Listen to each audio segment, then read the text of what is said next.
Cinema hall వివాదానికి సంబంధించి పవన్ కళ్యాణ్ గారు చేసిన సంచలన వ్యాఖ్యలకు సంబంధించి మధ్యలో కాకినాడ సిటీ మాజీ ఎమ్మెల్యే ద్వారంపూడి చంద్రశేఖర్ రెడ్డిని లాగడం, అది కూడా నట్టి కుమార్ లాంటి వాళ్ళు ఇప్పుడు ఇదే పెద్ద చర్చనీయాంశమైంది. ఆయనైతే నాకు ఏ సంబంధం లేదు, అనవసరంగా నా పేరు పదే పదే ప్రస్తావిస్తున్నారు అనేది వాస్తవానికి జూలై 12వ తేదీన హరిహర వీరమల్లు సినిమా విడుదలకు సిద్ధమవుతున్న నేపథ్యంలో రాష్ట్రంలో సినిమా హాల్ల బంద్ వ్యవహారం ఇప్పుడు ద్వారంపూడి చంద్రశేఖర్ రెడ్డి చుట్టూ తిరుగుతుందట. జూన్ 1 నుంచి తమ సమస్యల పరిష్కారం కాకపోతే సినిమా హాల్ బంద్ చేస్తామని చెప్పి ఎగ్జిబిటర్లు ప్రకటించారు. ఇది తీవ్ర వివాదంగా మారింది. జనసేన మంత్రి కందుల దుర్గేష్ దీనిపై విచారణకు ఆదేశించారట.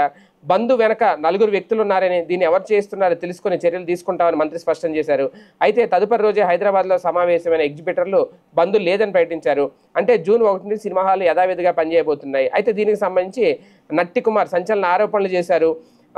నిర్మాత ఈ వ్యవహారంలో 4గురిలో ద్వారంపూడి చంద్రశేఖర్ రెడ్డి ఒకరు అని ఆరోపించారు. దీంతో ద్వారంపూడి వెంటనే స్పందించి తనకు ఆ 4గురికి ఎలాంటి సంబంధం లేదు, ఎక్కడా సినిమా హాల్ బంద్ ప్రకటన చేయలేదని కూడా చెప్పుకొచ్చారు.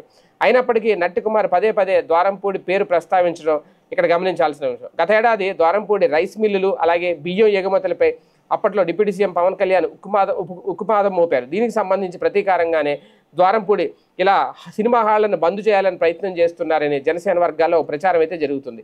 అయితే దీనిలో తన ప్రమేయం లేదు అంటున్నారు ద్వారంపూడి.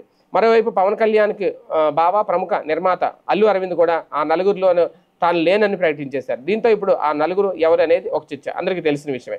అయితే ద్వారంపూడికి గనక ఆ 4గురితో సంబంధం ఉన్నట్టు తేలితే మాత్రం తీవ్ర పరిణామాలు ఉంటాయనేది ఆయన అనుచరులు సైతం వ్యాఖ్యానిస్తున్నారట. ఏది ఏమైనా ద్వారంపూడిని మధ్యలో లాగేశారు ఇందులోకి. ఓకే, ఆయన అయితే క్లారిటీ ఇచ్చేసుకున్నారు. మరి ఫైనల్గా ఏం జరుగుతుందో చూద్దాం.